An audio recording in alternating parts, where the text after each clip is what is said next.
I'll switch things up now. Let's see how we do this. How's everybody doing tonight? You guys good? Everyone good? First of all, thank you so much, Steve. Good evening, Mr. President, First Lady, members of the media, and all the men relieved that Ronan Farrow isn't here tonight. It is my great honor to be speaking tonight at the nation's most distinguished super spreader event. No, for real, people, what are we doing here? Let's be honest, what are we doing? Like, did none of you learn anything from the gridiron dinner? Nothing, huh? Like, do you read any of your own newspapers? I mean, I expect this from Sean Hannity, but the rest of you, what are you doing here? You guys spent the last 2 years telling everyone the importance of wearing masks and avoiding large indoor gatherings. Then the second someone offers you a free dinner, you all turn into Joe Rogan, huh? I mean, Dr. Fauci dropped out. That should have been a pretty big sign. Fauci thought it was too dangerous to come tonight. Pete Davidson thinks it's okay. And we all went with Pete. Okay.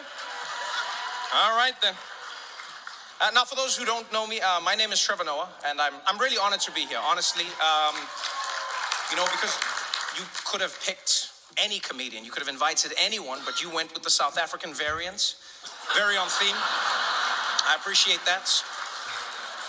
And COVID risk aside, can I just say how happy I am that this event is happening again for the first time in 3 years. Yeah. And the truth is, I want us all to have a good time tonight. So please, everyone relax. I know everyone in this room is worried about who catches you laughing at what, but just chill. Just chill. We're celebrating. We're out.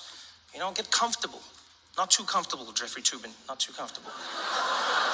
No, you know what? No, don't ooh him, bunch of haters. You know what? So what, Jeffrey? You made a mistake. You whipped it out in front of your coworkers. That's the first step to winning a Grammy for Comedy Album of the Year. You halfway there, my friend. You don't let the haters stop you. We all come back from mistakes. Now, you might have noticed I'm going to be telling some jokes tonight. But I want you to understand, I am not here to tear anybody down, okay? Yeah, I might roast you gently, like a pair of testicles on a Tucker Carlson special, but I'm not doing this just for the attention, all right? I'm a comedian, not Kirsten Sinema, all right? And by the way, give it up for Kirsten Sinema.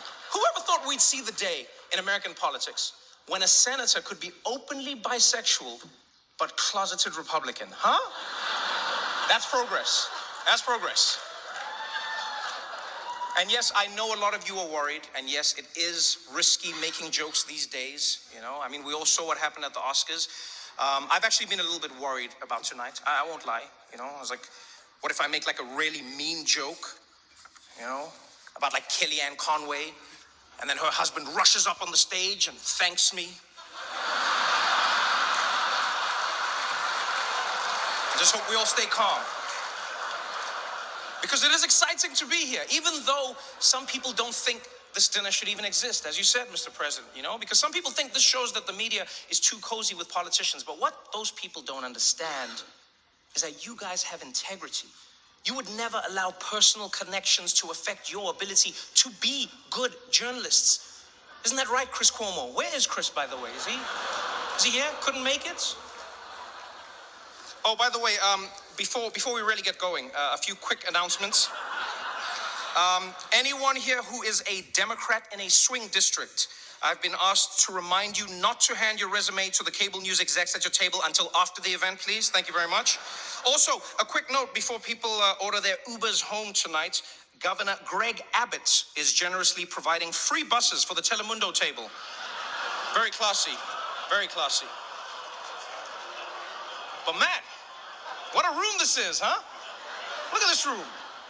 Everyone is here tonight. We've got politicians, huh? We've got the media, we've got celebrities, basically anyone who's been to Jeffrey Epstein's island. This is an exclusive event. In fact, coming in, I heard Meghan McCain telling the bouncer, "Do you know who my father was?" And they were like, "You have a ticket, you can just come in." But she insisted on telling them who her father was anyway. And I'll tell you, as somebody coming from Africa, I've just got to say, this is so exciting, to be at this swanky party full of Washington's most powerful people.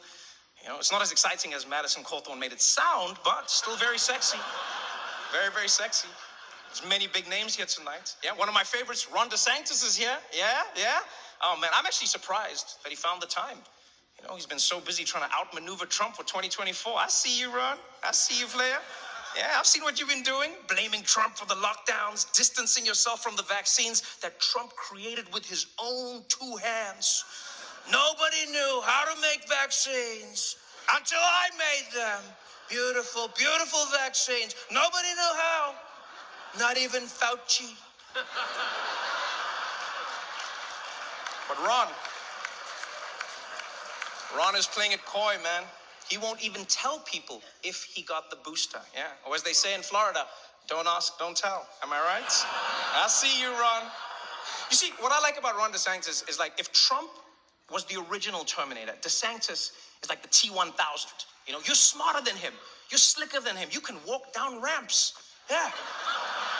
Because you see, no, Trump said he won the election, but everyone was just able to look at the numbers and see that he was wrong. That's why Ron DeSantis is one step ahead. First, you ban the math textbooks. Then, nobody knows how to count the votes. Boom! My man! Ha, ha, ha! What a room! Are you kidding me? The great chef, Jose Andres, is joining us here tonight. Give it up for him, people. My good friend in the room. Whenever there's a disaster anywhere in the world, Chef Jose is there. Which I guess is why he's sitting at the CNN table tonight. Now, of course, the real reason that it's such an honor to be here tonight is that we all get to be in the same room as the most powerful man in the United States. So let's give it up for Joe Manchin, everybody. Where is he? Is he there? Good to see you, sir. Good to see you. No, for real, Mr. President. Thank you for being here. Thank you for having me here. You know, I was a little confused about why me. But then I was told that you get your highest approval ratings when a biracial African guy is standing next to you. So,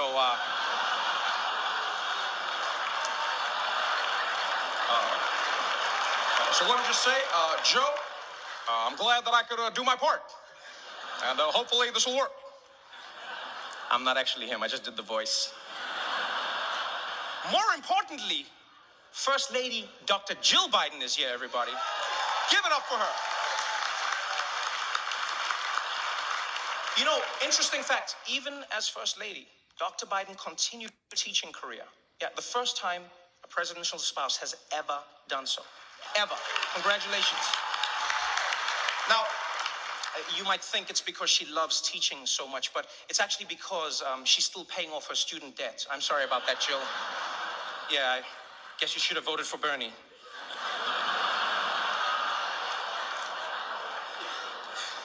You know, sir, can I just say, I think everyone will agree that it's actually nice to once again have a president who's not afraid to come to the White House Correspondents' Dinner and hear jokes about himself.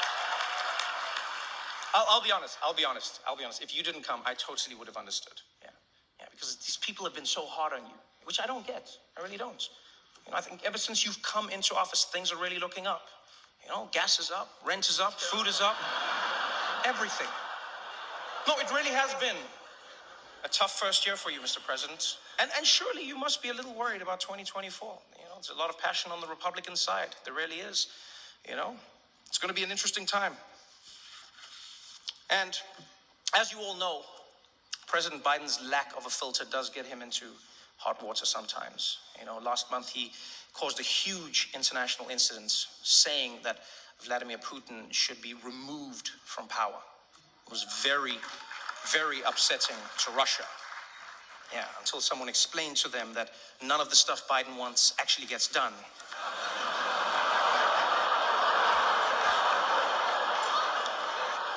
But despite some hiccups, President Biden has led the country through some really dark times since he took office. The COVID pandemic, the war in Ukraine, the launch of CNN+. And don't forget, he's also had some major legislative successes. You know, in his first year in office, I might add. You know, he got a bipartisan infrastructure bill passed that would do everything from fixing America's roads and bridges to modernizing school buses, which Matt Gaetz' girlfriend is very excited about. Don't boo love.